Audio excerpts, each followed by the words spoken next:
Hi folks, Fat Camper here, and as you can see, today I'm going to talk about what I consider the best knife in the world for any hunter, camper, survivalist, or anybody that wants to venture outdoors. This is the one I keep in my pack, and this is the venerable KaBar USMC fighting knife. First, a brief history on KaBar. I'm sure most of you know generally about it, but I found it a little bit surprising that it was April 29th, 1897, right here in Pennsylvania, where a group of 38 men formed a limited partnership called the Tittawatt Cutlery Company. I hope I pronounced that correctly. And that's considered to be the forerunner and foundation of KaBar Knives Incorporated. As you know, they eventually moved to Olean, New York, and it's just kind of taken off from there. This knife was originally made as a hunter's knife, and it's excellent for skinning and butchering game. It, of course, came to prominence during World War II when it was slightly redesigned and issued to the United States Marine Corps, and they just thought it was fantastic. And considering that the Marines are, without a doubt, the toughest bunch of warriors in the modern world, if they say it's a great knife, I'm willing to take their word for it. So let's move on now and take a look at some of the features of this knife.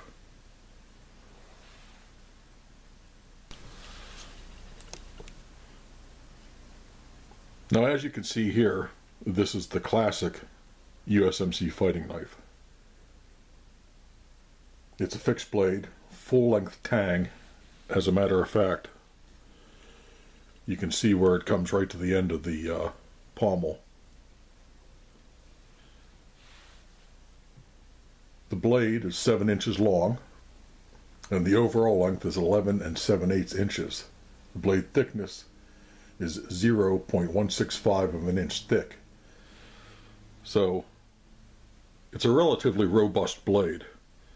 You can use it even for batoning wood if you're careful and do it properly. I've seen some videos where people complain about it breaking, and there's two reasons for that. One, it's not made for batoning. Okay, you can do that in an emergency, but if you really need to split wood, use your axe. Okay, and two, more than likely they're not doing it correctly. You have to hit it in the right place, you have to be holding it in the right place, you have to have it balanced properly. That's the only way to baton properly, and if you do it that way, and only in emergencies, you really shouldn't have a problem with it. As you can see, hopefully, this has the USMC stamp on one side and KaBar, Olean, New York on the other side. These are made in America, which is, kind of a rare find these days. The leather sheath is pretty nice, decent stitching. Plus it has the brass studs in it for extra strength.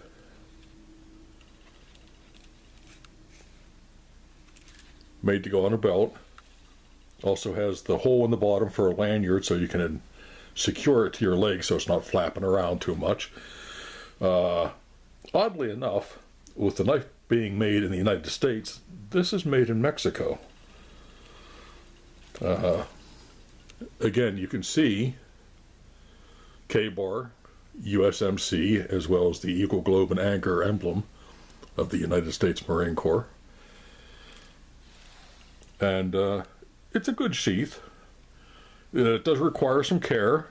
Also, you'll notice the leather disc grips on it. Again, in a damp or corrosive environment, particularly around salt water, you would have to take particular care with this and your sheath to keep them conditioned and make sure they don't get too wet, because they will deteriorate. Salt water would have a particularly bad effect on the grips here. So you want to condition them for sure if you're in that kind of environment. If you're working on a fishing boat, if you're in the Navy, or even if you're just pleasure craft on salt water or even fresh water for that matter, I would recommend you get the artificial grip on your KaBar with the artificial sheath. Both of those are waterproof. Don't have to worry about salt water corroding them. You would just need to keep your blade clean, dried, and cared for as you would any decent blade. So, that being said, it's a clip point, as you can see. It's powder coated for corrosion resistance, but again, as you use it, some of that may wear a bit. So you want to be careful. It's fairly sharp right out of the box. You can't quite shave with it, so you may want to treat it, put a nice edge on it, and that way you can use it for skinning and butchering game. You could probably do it out of the box. Might be a little more difficult, but it's a nice edge right there. The pommel, you can see the rivet that goes the whole way through to the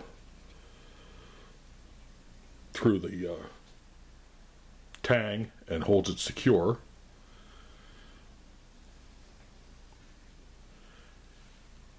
That's flat. You could, again, in a pinch, use it as a hammer to pound 10 stakes into the ground and things like that.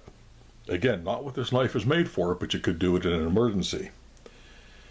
It's a great all-around utility knife.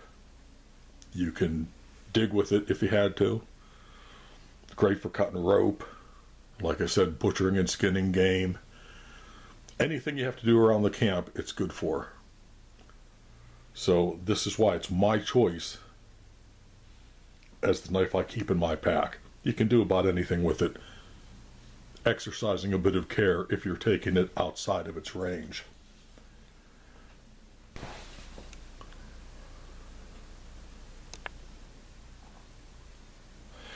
Now let's talk a little bit about the cost of this.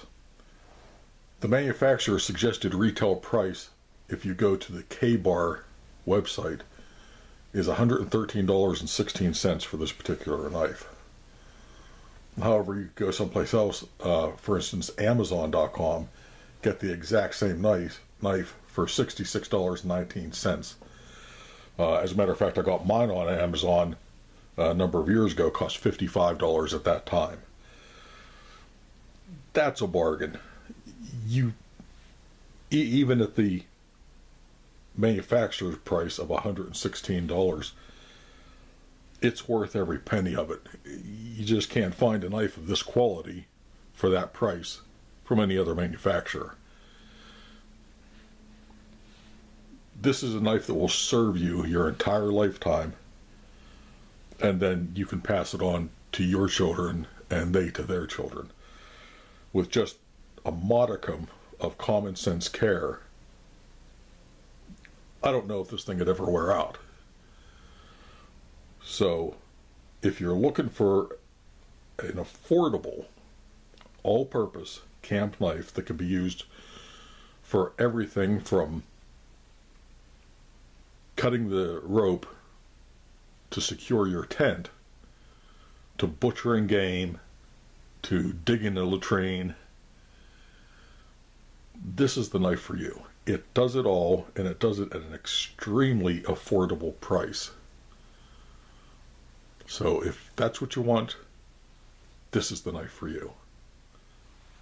Be sure to check them out. You'll definitely be glad you did. Thanks so much for watching. Until the next time. be safe, and happy camping.